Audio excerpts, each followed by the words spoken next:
அஜித் வந்து கார் ஓட்டுறதுல இவ்வளவு பெரிய ஸ்பெஷலிஸ்ட், இந்த கால்குலேஷன் கூட அவருக்கு இல்லையாங்கிற மாதிரிலாம் சொல்றாங்க. ஆக்சுவலி என்ன நடந்திருக்கு அப்படின்னா,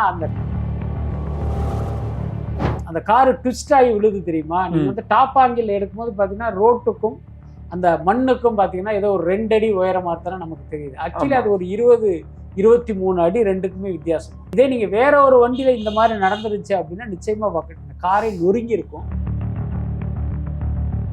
காட்சிப்படி வில்லனுடைய காரை ஒரு ஓவர்டேக் பண்ணி அந்த காருக்கு முன்னால போய் தன்னுடைய காரை நிறுத்துறது தான் இவர் நிறுத்துறதை மட்டும் எடுக்கிறாரு.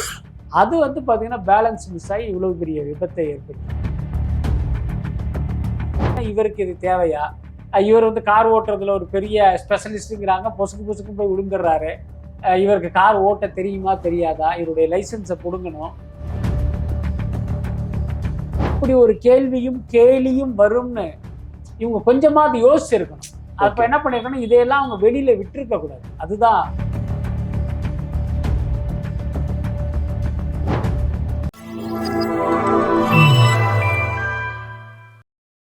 வணக்கம் மக்கள், திஸ் இஸ் விஜய் பிரணாஷ். நீங்க பார்த்துட்டு இருக்கிறது டேக் ஒன் தமிழ். இன்னைக்கு என் கூட சினிமா விமர்சகர் மற்றும் மூத்த பத்திரிகையாளர் பிஸ்மி அவர்கள் இருக்காங்க.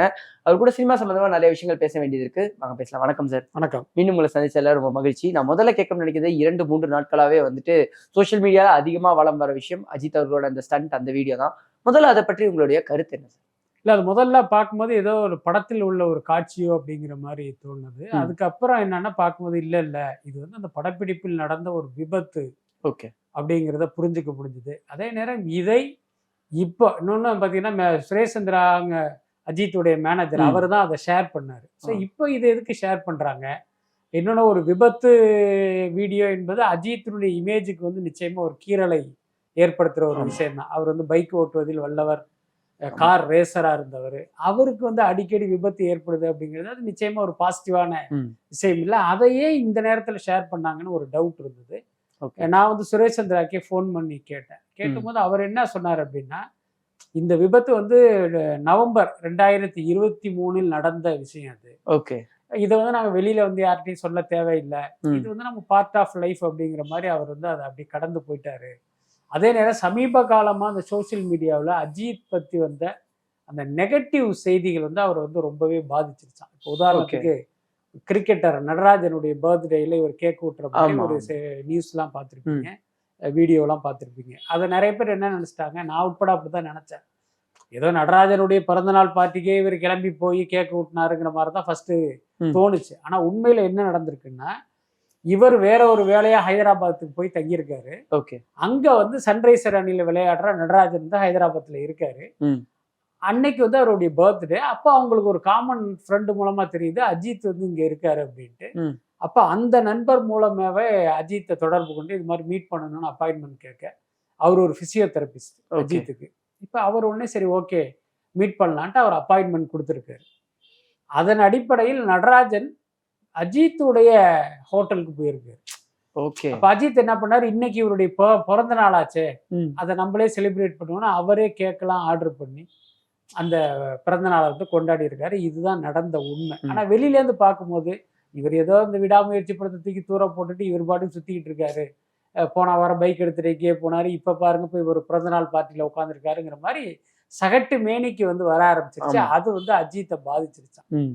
அப்ப உடனே என்ன சொன்னாரு, என்னங்க நம்ம வந்து இவ்வளவு எஃபோர்ட் போட்டு அந்த படத்துல நடிச்சுக்கிட்டு இருக்கோம், இன்னைக்கு அந்த படம் என்னன்னு கேட்டீங்கன்னா நீங்க முடங்கி கிடக்கிறதுக்கு நாம் காரணம் கிடையாது, அது தயாரிப்பு தரப்புல உள்ள சொதப்பல் தான் காரணம். ஆனா பழி மொத்தமும் நம்ம பேருக்கு வருது.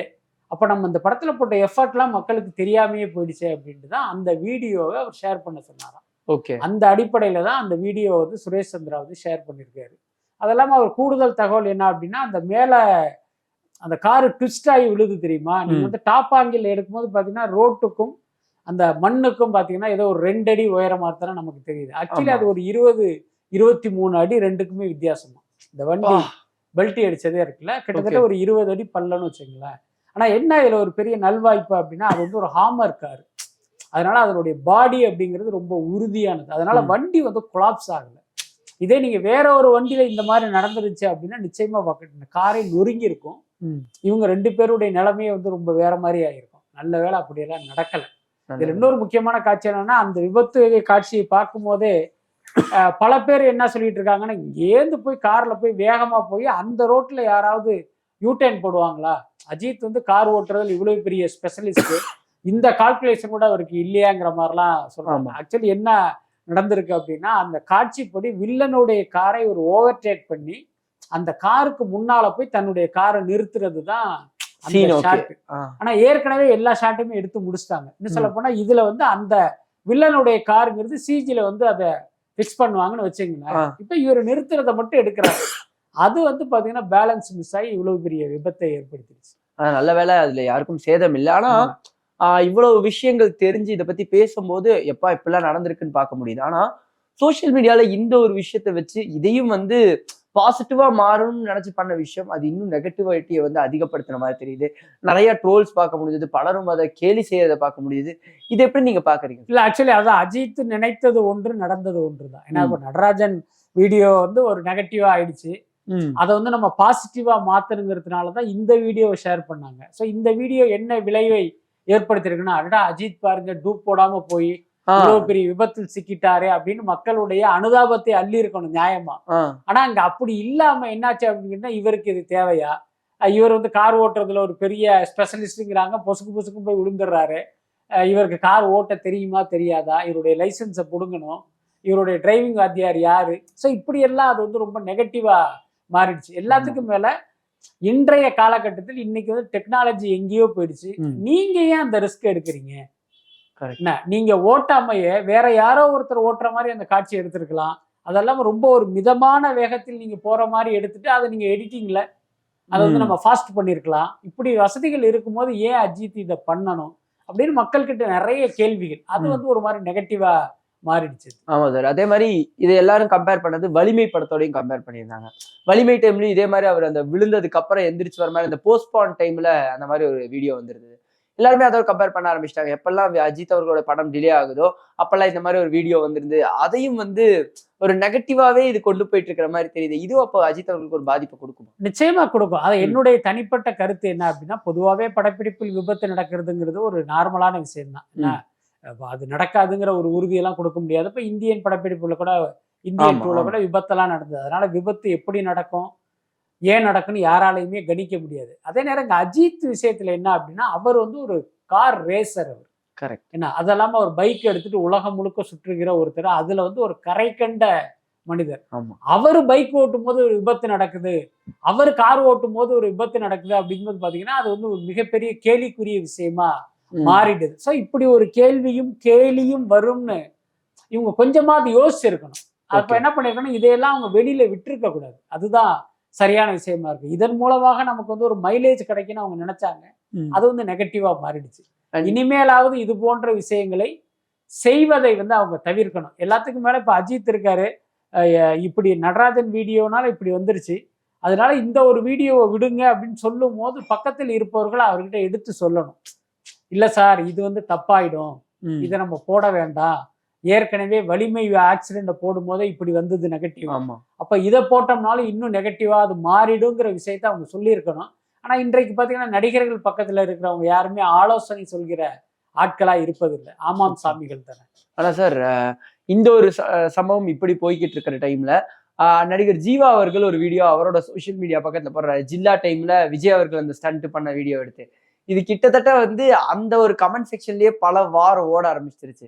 இந்த ஒரு விஷயத்த எப்படி சார் பாக்குறீங்க? ஆக்சுவலி இதுல வந்து பாத்தீங்கன்னா ரசிகர்கள் வேணா இந்த மாதிரியான விஷயங்களை பண்ணலாமே தவிர இன்னொரு நடிகர் பண்ணுவது வந்து சரியான விஷயமா இருக்காது அப்படின்னு தான் நான் நினைக்கிறேன். இன்னொன்னு, ஒரு நடிகருக்கு விபத்து ஏற்படுது, என்னுடைய அபிமான ஹீரோ வந்து விபத்தா இல்லாம நடிச்சுக்கிட்டு இருக்கிறாரு, இல்ல கார் ஓட்டிக்கிட்டு இருக்காரு, பைக் ஓட்டிக்கிட்டு இருக்காரு அப்படிங்கிறது ரசிகர்கள் போட வேண்டிய விஷயம். ஆனா இதெல்லாம் வந்து நடிகர்களுக்கு ரசிகர்களுக்கு தேவையில்லாத விஷயம்னு சொல்றோம்.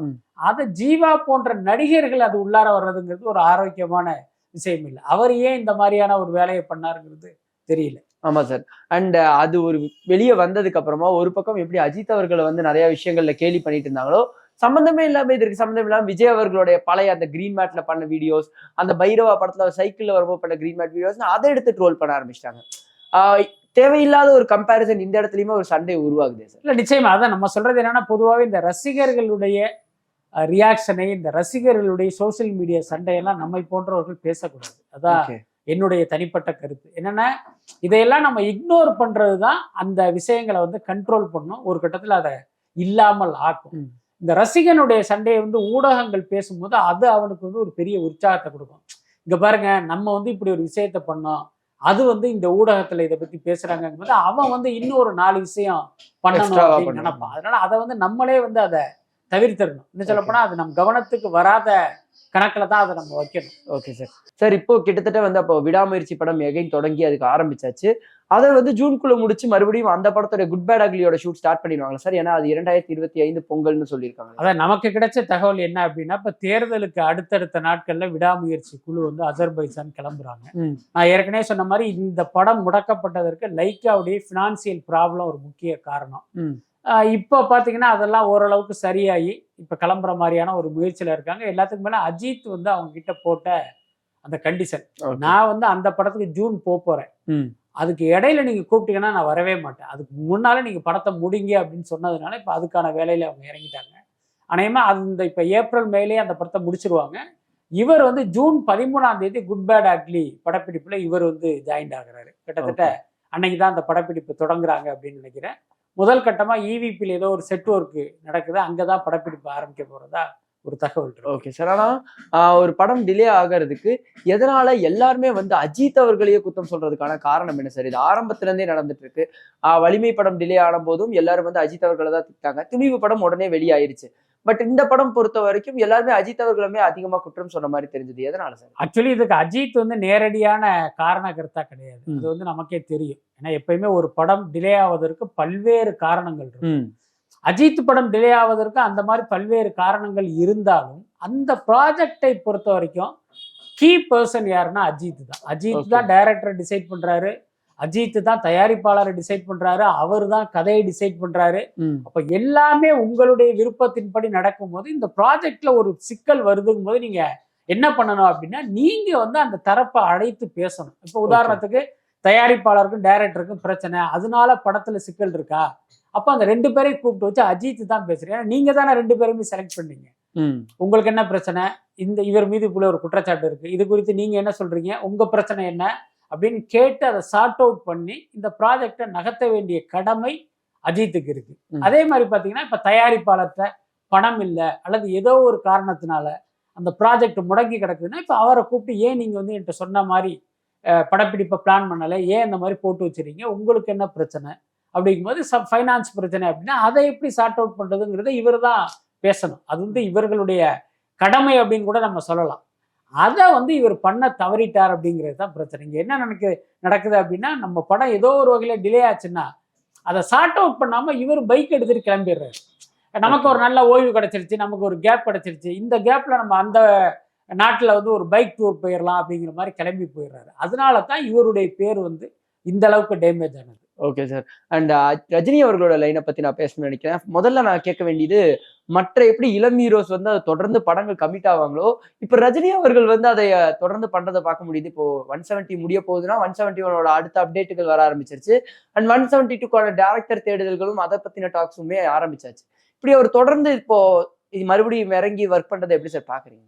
அதான் அந்த வயசுலும் அவர் வந்து அவ்வளவு சுறுசுறுப்பா இருக்காரு அப்படிங்கிறது ஒரு பாசிட்டிவான விஷயம் தான். இன்றைய ஹீரோக்கள் அஜித், விஜய் போன்றவர்கள் எதிர்காலத்தில் ரஜினியின் வயதில் இவ்வளவு சுறுசுறுப்பா இருப்பாங்களா அப்படிங்கிறதே சந்தேகம் தான். அந்த அளவுக்கு ரஜினி வந்து உண்மையிலேயே ஒரு ஆக்டிவா இருக்கிறது ஒரு மகிழ்ச்சிக்குரிய விஷயம் தான். அதே நேரம் ரஜினி வந்து இத்தனை வேகமா அடுத்தடுத்து படங்களை பண்ணுவதற்கு பின்னால வந்து ஒரு கால்குலேஷனும் இருக்கு. ஓகே, என்னன்னு கேட்டா, நம்ம வந்து ஒரு சீனியர் சிட்டிசன்கிற ஒரு இடத்துல இருக்கோம். அதனால முடிஞ்ச வரை நாம் ஆரோக்கியமாக இருக்கும் வரை நம்ம வந்து சம்பாரிச்சு பணத்தை குவிச்சிடலாம் அப்படிங்கிறது தான் ஒரு முக்கியமான காரணம். இன்னொன்னு, இத்தனை வருடங்களாக ரஜினிகாந்த் சூப்பர் ஸ்டாராக இருந்தாலும் இத்தனை கோடி சம்பளம்லாம் அவருக்கு கிடைச்சதே இல்லை. இன்னைக்குதான் வந்து 150 கோடி 200 கோடி 250 கோடின்னு சம்பளம் வருது அப்படிங்கும்போது, அவர் வந்து ஒரு 10 வருடங்களுக்கு முன்னால நீங்க ஒப்பிட்டீங்க அப்படின்னா அதிகபட்சமாக எத்தனை கோடி வாங்கியிருப்பாரு. ஒரு 10 படத்தில் நடித்ததில் கிடைக்கிற வருமானம் இன்னைக்கு ஒரு படத்துல கிடைக்குது அப்படிங்கும்போது இந்த பணமும் வந்து முக்கியமான காரணம். ஸோ ரஜினியை இந்த அளவுக்கு சுறுசுறுப்பாக வைத்திருப்பது அவருக்கு கொடுக்கப்படுகிற அந்த சம்பளம் தான். Okay sir. அண்ட் 171 படம் பத்தி பேசும்போது ஒவ்வொரு வகையான ஆரம்பத்துல இருந்தே டாக்ஸ் போக ஆரம்பிச்சு. நம்ம ஆல்ரெடி பேசினோம். பல கால்குலேஷன்ஸும் பல கதைகளும் எழுதப்பட்டுச்சு. கிட்டத்தட்ட இப்ப அது வந்து காப்பி அப்படிங்கிற ஒரு இடத்துக்கிட்ட வந்து நிக்க ஆரம்பிச்சிச்சு. இதை எப்படி சார் பாக்குறீங்க? அதான் உங்களுக்கு லியோ படம் தொடங்கும் போது ஹிஸ்டரி ஆஃப் வயலன்ஸ் உடைய இன்ஸ்பிரேஷன் அல்லது காப்பிங்கிற மாதிரி ஒரு தகவல் வந்தது. எனக்கு அந்த தகவல் வந்து ரொம்ப ஏர்லியராகவே கிடைச்சது. அப்போ உடனே என்ன பண்ணேன், நான் வந்து அந்த லியோ தரப்புலையே போய் அந்த தகவலை வந்து வெரிஃபை பண்ணும்போது அவங்க இல்லவே இல்லைன்ட்டாங்க. ஓகே, கிடையவே கிடையாது அப்படியா. ஆனால் நம்ம விசாரிக்கும் போது அந்த யூனிட்ல ஒர்க் பண்றவங்கலாம் சொல்லுவாங்க, இல்லை இல்லை அந்த கதை தான் அப்படின்னு அந்த மொத்த கதையுமே என்கிட்ட சொன்னாங்க. அதுக்கப்புறம் விசாரிக்கும் போது என்ன சொன்னாங்க, இல்லை இல்லை அந்த ஹிஸ்டரி ஆஃப் வயலன்ஸ்லேருந்து ஒரு சின்ன தெரிப்பு தான், அதனால இதுக்கு எதுக்கு நாங்கள் வந்து ரைட்ஸ் வாங்கிட்டுங்கிறதுனால நாங்கள் வாங்கவே இல்லை அப்படிலாம் சொன்னாங்க. கடைசியில் படம் வரும்போது பார்த்தா அதனுடைய இன்ஸ்பிரேஷன் அப்படிங்கிறது தெரிஞ்சது. அந்த மாதிரி பார்த்தீங்கன்னா இந்த பர்ஸ் அப்படிங்கிற ஒரு ஹாலிவுட் படத்தினுடைய தழுவல்ங்கிற மாதிரி இப்போதைக்கு ஒரு தகவல் வருது. அப்படியே மொத்தமா அடிச்சிருக்காங்களா இல்ல அதுலேருந்து ஒரு போர்ஷனை எடுத்து இவங்க வேற மாதிரி டெவலப் பண்ணியிருக்காங்களா அப்படிங்கிறது தெரியல. பட் இப்போதைக்கு நமக்கு கிடைச்ச தகவல் அதுதான். நாட் ஒன்லி லோகேஷ் கனகராஜ், இன்றைய இளம் இயக்குனர்கள் பல பேருக்கு வந்து சரக்கு இல்லை, அதுதான் உண்மையான விஷயம். அதனால தான் 2 படம் 3 படத்திலே அவங்க வறண்டு போய் இன்னொரு மொழி படத்திலேருந்து அப்படியே அடாப்ட் பண்ற ஒரு சூழ்நிலைக்கு போயிடுறாங்க. அதுவும் லோகேஷ் கனகராஜ் போன்ற இவ்வளவு பெரிய வெற்றி கொடுத்த இயக்குனர்களுக்கு இந்த நிலைமைங்கிறது ஒரு துரதிருஷ்டவசமான நிலைமை தான். Okay sir. அண்ட் இப்போ அவர் அந்த 171 படத்துடைய ஷூட் வந்து மேல இருந்து ஆரம்பிக்கும் பட்சத்துல வேட்டையன் படம் இன்னும் கம்ப்ளீட் ஆகலைங்கிற மாதிரி நியூஸ் எல்லாம் வந்துட்டு இருந்தது. அதை பற்றி உங்களுடைய கருத்து? வேட்டையன் படத்தினுடைய படப்பிடிப்பு வந்து இப்போ ரொம்ப பரபரப்பா போயிட்டு இருக்கு. நாங்க ஒரு 2 நாளைக்கு முன்ன கேள்விப்பட்டேன், ஆவடி பக்கத்துல ஷூட் போயிட்டு இருக்குங்கிற மாதிரிலாம் சொன்னாங்க. But what ever it is, அந்த படம் ஆரம்பிப்பதற்கு முன்னால வந்து கிட்டத்தட்ட இந்த படத்தை முடிச்சிருவாங்க. குறைந்தபட்சம் ரஜினியுடைய போர்ஷனையாவது அவங்க முடிச்சிருவாங்க. ஏன்னா 2 படத்துக்கும் ஒரு கெட்டப் வித்தியாசம் இருக்கும். ஓகே, ரஜினிக்கு அப்படி இருக்கும்போது இதே கெட்டப் வந்து நீங்க அந்த படத்துல கண்டினியூ பண்ண முடியாது, அந்த படத்தினுடைய கெட்டப் இதுக்கு யூஸ் பண்ண முடியாது. அதனால ரஜினியுடைய போர்ஷனை கிட்டத்தட்ட முடிச்சிருவாங்க அப்படின்னு தான் நினைக்கிறேன். கரெக்ட். அந்த 171 அந்த கிளிம்ஸ்க்கான ஷூட் வேலைகள்லாம் முடிஞ்சது சார். அது எந்த மாதிரி ஒரு விதமா உருவாகுது? இல்ல, அது கூட 8ஆம் தேதி அந்த கிளிம்ஸ் ஷூட் பண்ண போறதா ஒரு தகவல் இருக்கு. அது கூட EVP-ல தான் எடுக்கிறாங்க அப்படிங்கிற மாதிரி ஒரு தகவல் இருக்கு. பட் அது வரும்போது தான் தெரியும். Okay sir.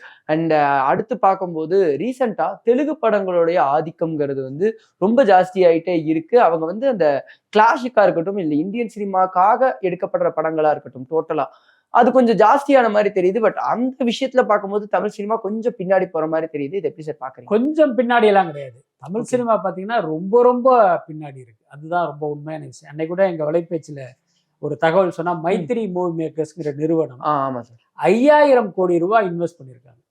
அதாவது 2024-25 நிதியாண்டில் அவங்க எடுக்கிற ப்ராஜெக்டுக்கு அவங்க ஒதுக்கப்பட்ட தொகை வந்து 5000 கோடி.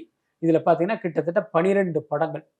இந்த 12 படங்கள்ல குட் பேட் அக்லிங்கிற ஒரு தமிழ் படமும் இருக்கு. மற்றபடி பெரும்பாலும் தெலுங்கு படங்கள் பிளஸ் ஹிந்தி படங்கள். அந்த அளவுக்கு பாத்தீங்கன்னா அந்த நிறுவனம் தெலுங்கு சினிமா மீது நம்பிக்கை வைத்து அத்தனை கோடியை வந்து கொட்டுறாங்க. ஆனா அப்படியே இங்க வந்தீங்கன்னா தமிழ்ல வந்து தொடர்ந்து படம் எடுத்த தயாரிப்பாளர்கள்லாம் நஷ்டமாகி இன்னைக்கு வந்து ஒரு கௌரவ தயாரிப்பாளர்கள், அதாவது இவர் படம் எடுக்கிற தயாரிப்பாளர் கிடையாது, கவுன்சில் தேர்தல்ல போய் ஓட்டு போடுற தயாரிப்பாளர், ஆனா வெளியில வந்து இவர் ஒரு ப்ரொடியூசர் அப்படின்னு சொல்லிக்கிற மாதிரி வெறுமனே நான்கிவாஸ் தயாரிப்பாளருடைய கூட்டம் தான் இங்க அதிகமா இருக்கு. அப்படி ஒரு சூழல் ஏற்பட்டதுக்கு காரணம் நடிகர்களுக்கு கொடுக்கப்பட்ட சம்பளம், அப்படி கொடுக்கப்பட்டு எடுக்கப்பட்ட படங்களுடைய தோல்வி அப்படின்னு நம்ம நிறைய காரணங்களை சொல்லலாம். எப்பயுமே பாத்தீங்கன்னா ஒரு தொழில் நசிவடையும் போது அதனுடைய அமைப்புகள் வந்து உடனடியா ஏன் இப்படி ஒரு சூழ்நிலை நடக்குது, இந்த சூழல்ல இருந்து நம்ம எப்படி வெளியில வரணும், என்ன மாதிரி ப்ரோக்ராம்லாம் நம்ம கிட்ட இருக்கு, என்னென்ன பண்ணணும் அப்படின்னு ஒரு உருப்படியான ஒரு ஆலோசனைகள்லாம் செய்வாங்க. ஆனா தமிழ் சினிமாவை பொறுத்த வரைக்கும் இங்க இருக்கிற அமைப்புகள்ல வந்து அந்த மாதிரியான எந்த டிஸ்கஷனுமே நடக்கிறது இல்லை. அந்த அமைப்பில் இருப்பவர்கள் வந்து சுயநலக்காரர்களாகவும் அந்த அமைப்புல இருக்கிற பதவியை வைத்து தான் சம்பாதிக்கணுங்கிற ஒரு நோக்கத்துல தான் இருக்காங்களே தவிர இந்த இண்டஸ்ட்ரிக்கு நல்லது பண்ணணும் அப்படின்னு யாருக்குமே நினப்பு இல்லை. இப்ப சமீபத்துல நடப்பு தயாரிப்பாளர் சங்கத்துல ஒருத்தர் இருக்காரு, ஒரு நிர்வாகி. அவர் என்னன்னா அந்த தயாரிப்பாளர் சங்க செயற்குழுவில் என்ன பேசுறாருன்னா, இதெல்லாம் இனிமே ப்ரெஸ் எல்லாம் வேஸ்ட்டு, இனிமே ஊடகங்களுக்கெல்லாம் நம்ம ஷோ போடக்கூடாது, ப்ரெஸ் மீட்லாம் வைக்கக்கூடாது அப்படின்னு சொல்றாரு. சொல்லிட்டு இனிமே வந்து சோசியல் மீடியா தான் அப்படின்னு அவருடைய கருத்தை சொல்லிட்டு அடுத்து ஒன்று சொல்றாரு. ஒரு குறிப்பிட்ட ஒரு நிறுவனத்தை சொல்லி, இந்த நிறுவனம் தான் அவங்களுக்கு சோசியல் மீடியா ப்ரொமோஷன் சூப்பரா பண்றாங்க, அவங்களுக்கு நம்ம 7 லட்ச ரூபா கொடுத்தா போதும், அவங்க வந்து நம்ம படத்தை வேற லெவலுக்கு கொண்டு போடுவாங்கன்னு அந்த நடப்பு தயாரிப்பாளர் சங்கத்தினுடைய நிர்வாகி மற்ற தயாரிப்பாளர்களுக்கு போதனை பண்றாரு, சாத்தான் வேதம் ஓதுற மாதிரி. இப்ப இதன் மூலமே நான் சொல்றதை வச்சே உங்களுக்கு புரியும்ல, இவருக்கும் அந்த நிறுவனத்துக்கு ஏதோ ஒரு டைப் இருக்கு, குறைந்தபட்சம் ஒரு கட்டிங் வாங்குறதுக்கு இவங்க வந்து டைப் போட்டிருக்காங்க, நம்ம புரிஞ்சுக்கலாம். தான் செய்யறதோடு மட்டும் இல்லாம மற்ற தயாரிப்பாளர்களுக்கு இப்படி ஒரு விஷயத்தை வந்து இவங்க வந்து திணிக்கிறாங்க. நீங்க யோசிச்சு பாருங்க, ஒரு இண்டஸ்ட்ரியிலேயே தொடர்ந்து படம் எடுக்கிற தயாரிப்பாளருக்கு இவரை பத்தியும் தெரியும். இவர் வந்து ஒவ்வொரு நிறுவனத்தையும் எப்படி பூட்டிட்டு வந்தாரு, இவர் எடுத்த எந்த படமும் ஓடுனது இல்லைங்கிறது தெரியும். அதனால இவருடைய அட்வைஸை யாரும் கேட்க மாட்டாங்க. ஆனா நீங்க புதுசா படம் தயாரிக்க வர ஒரு தயாரிப்பாளர் என்ன நினைப்பாரு, அடடா இவர் சொல்றது சூப்பரா இருக்கே, அந்த மாதிரி பண்ணிடுவோமே அப்படின்னு நினைப்பாங்க. ஸோ இதன் மூலம் என்ன சொல்ல வரேன்னா, இந்த அமைப்பில் இருப்பவர்கள் தங்களுடைய சுயநலத்துக்கு எது சரின்னு நினைக்கிறாங்களே தவிர இந்த இண்டஸ்ட்ரி நல்லா இருக்கணும், இந்த தயாரிப்பாளர்கள் நல்லா இருக்கணும் அப்படின்னு நினைக்கிறதே இல்லை. இதுதான் தமிழ் சினிமாவுடைய இந்த வீழ்ச்சிக்கு மிக மிக முக்கியமான காரணம். ஓகே சார், என்னுடைய கடைசி கேள்வியை அந்த பேட்டியில கேட்டுக்கிறேன். கிட்டத்தட்ட அந்த ஏப்ரல் 14 வந்து கோட் படத்துடைய அப்டேட் நம்ம எல்லாருமே எதிர்பார்த்தோம். ஆனா அதற்கான பாடல் வருங்கிறதும் அதிகமான எதிர்பார்ப்பா இருக்கு. அது விஜய் அவர்கள் பாடிய பாடலா இருக்குமா, எந்த மாதிரி ஒரு அப்டேட்டா இருக்க போகுது? இல்ல அது குறித்து தெரியல. பட் ஆனா ஏப்ரல் 14 வந்து நிச்சயமாக அது குறித்து ஒரு அப்டேட் வருது. என்னுடைய கணிப்பு என்னன்னா, அநேகமாக ஒரு போஸ்டர் வருவதற்கு வாய்ப்பு இருக்கு அப்படின்னு நினைக்கிறேன். அப்படி இல்லைன்னா ஏதாவது ஒரு சிங்கிள் விடுவாங்க. அது எந்த பாடல்ங்கிறது தெரியல. பட் நீங்க கேட்பதை வைத்து எனக்கு என்ன தோணுதுன்னா, பொதுவாகவே விஜய் நடிக்கிற படங்களில் இந்த விஜய் பாடுகிற பாட்டுக்கு தான் வந்து ஒரு பெரிய கிரேஸ் இருக்கும், எதிர்பார்ப்பு இருக்கும், ஒரு பெரிய அளவுல வந்து அது ஹிட் ஆகும். அதனால இப்ப கோட்டினுடைய முதல் சிங்கிளுக்கு வந்து அப்படி ஒரு ரெஸ்பான்ஸ் கிடைச்சிச்சுன்னா அது அந்த படத்துக்கே ஒரு பெரிய பூஸ்டப்பா இருக்கும். ஸோ இதையெல்லாம் கணக்கில் வைத்து அந்த விஜய் பாடலே அவங்க விடுவதற்கு அதிக வாய்ப்பு இருக்கு. ஓகே சார், இந்த ஒரு சந்திப்புக்கு ரொம்ப ரொம்ப நன்றி. நன்றி.